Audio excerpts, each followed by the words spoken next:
But only if you listen to me. Come inside of my heart. If you look at my actions, look at the stars. Do a little bit faster.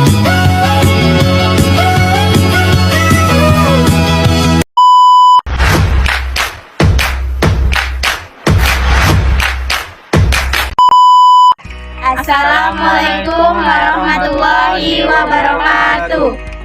Kami dari kelompok 2 akan menampilkan hasil video kami mengenai sejarah narkoba, kasus perkembangan kasus narkoba di Indonesia, undang-undang tentang narkoba, narkoba dari segi agama, dan juga dampak-dampak narkoba bagi kesehatan.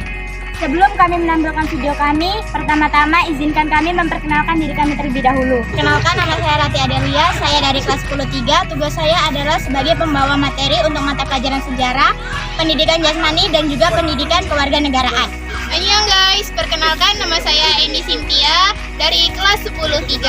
Tugas saya di sini adalah membawakan materi bagaimana hukum narkoba dalam agama Islam. Halo guys, saya Muhammad Fajar Sodik dari kelas 10-3 membawakan tentang kasus narkoba dari segi matematika. Halo, saya Adrian Setarikan dari 10-3. Dan saya Ivan Kurniawan Jaluhu. Tugas kami adalah mencari materi tentang narkoba. Dan saya Nampita Sari dari kelas 10-3. Tugas saya sebagai kameramen dan editor. Penasaran dengan video kami? Tonton terus sampai akhir dan jangan lupa like, comment, and subscribe. Wake up in the morning, brush my teeth before I see my queen. Hai semuanya, hari ini kita akan bahas tentang sejarah narkoba. Narkoba adalah singkatan dari narkotika dan obat terlarang. Narkoba sudah ada sejak tahun 2000 sebelum Masehi. Dikenal dengan nama serbuk sari bunga opium oleh masyarakat Sumeria. Dulu fungsi narkoba hanya sebatas sebagai obat tidur dan obat bius saja. Hingga pada abad ke-19, narkoba berkembang pesat di daerah Amerika dan Eropa. Pada masa itu, narkoba telah menjadi obat yang dipatenkan hingga menjadi legal. Dan ironisnya, pengguna narkoba kebanyakan adalah tentara-tentara perang yang terluka. Hingga pada tahun 1878, pemerintah Inggris mulai mengeluarkan undang-undang untuk memberhentikan penjualan narkoba dikarenakan efek kecanduan.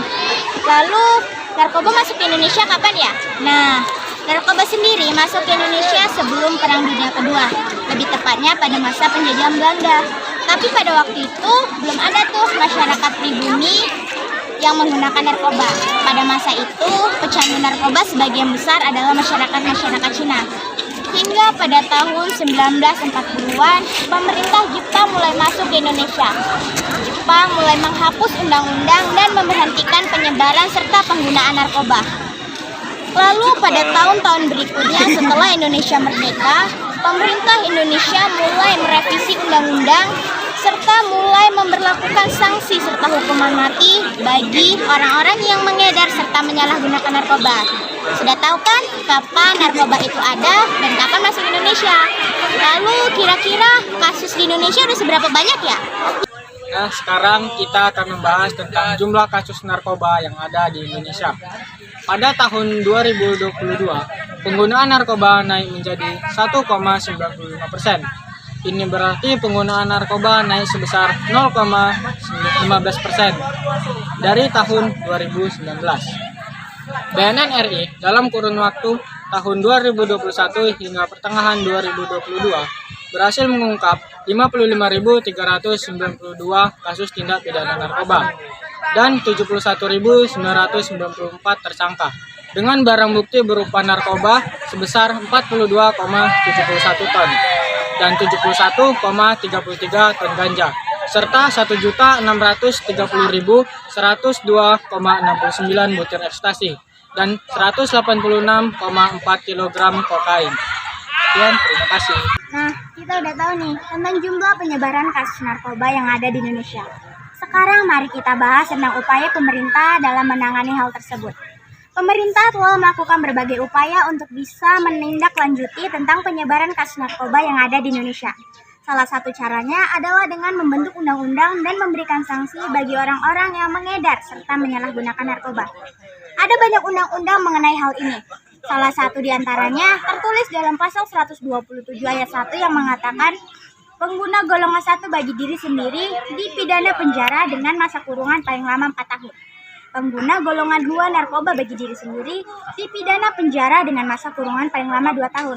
Serta pengguna narkoba golongan 3 bagi diri sendiri dipidana penjara dengan masa kurungan paling lama 1 tahun. Dalam pasal 127 ayat 1 ini disebutkan juga bahwa pengguna narkoba didenda dengan denda maksimal 10 miliar rupiah.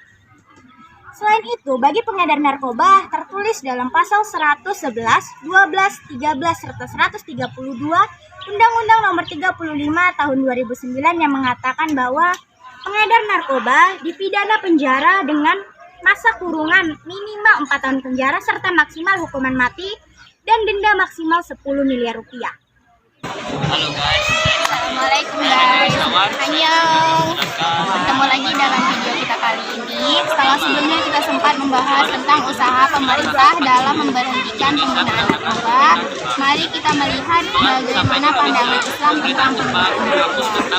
Jadi nih guys, dalam Islam sendiri penggunaan narkoba itu sangat dilarang. Namun ada juga jenis narkoba yang diperbolehkan untuk dikonsumsi dalam Islam dengan alasan untuk kesehatan. Contohnya obat bius. Obat bius itu boleh digunakan apabila dalam kondisi darurat.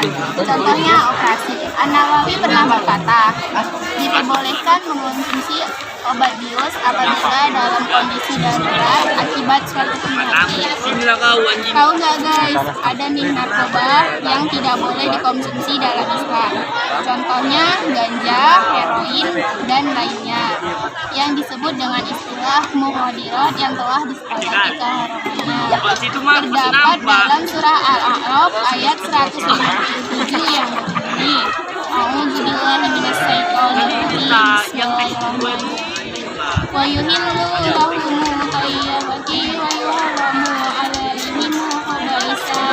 Artinya, dan menghalalkan bagi mereka segala yang baik dan mengharamkan bagi mereka segala yang buruk. Selain Al-Quran, ada juga nih guys hadis yang melarang penggunaan narkoba. Contohnya hadis riwayat Abu Daud.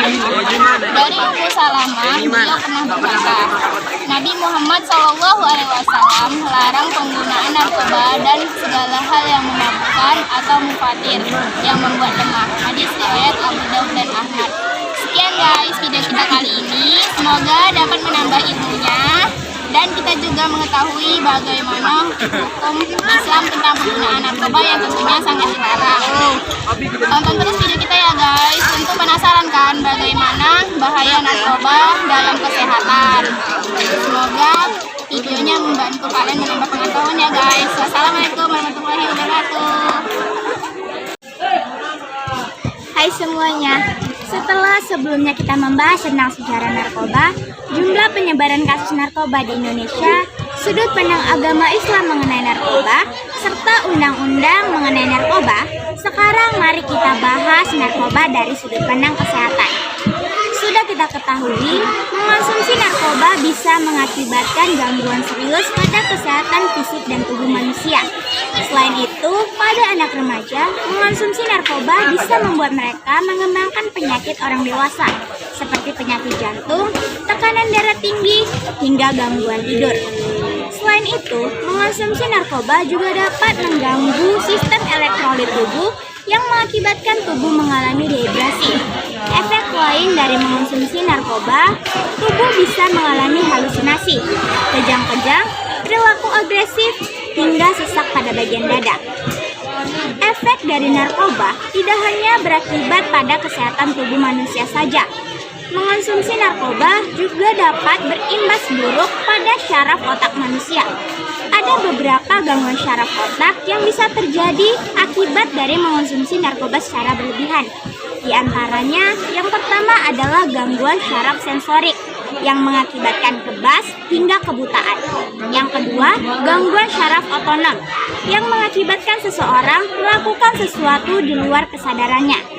Yang ketiga, gangguan syaraf vegetatif yang mengakibatkan seseorang mengatakan sesuatu hal di luar kehendak maupun kesadarannya.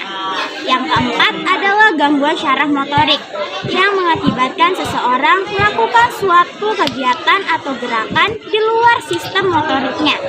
Selain itu, efek lain dari mengonsumsi narkoba adalah bisa hilangnya rasa percaya diri pada seseorang hingga menimbulkan rasa takut yang berlebihan.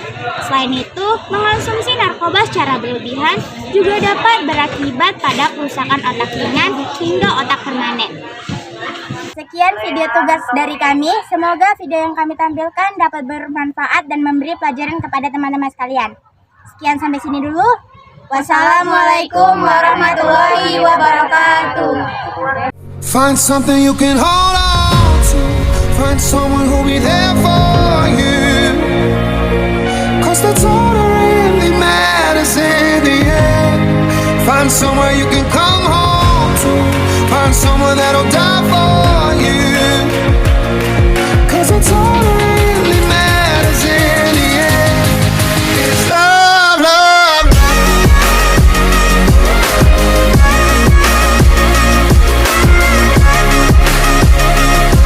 'Cause that's all that really matters in the end.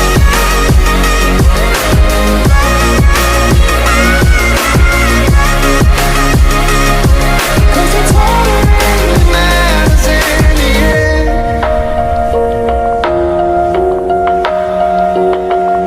It's hard to tell the truth when you lie to yourself.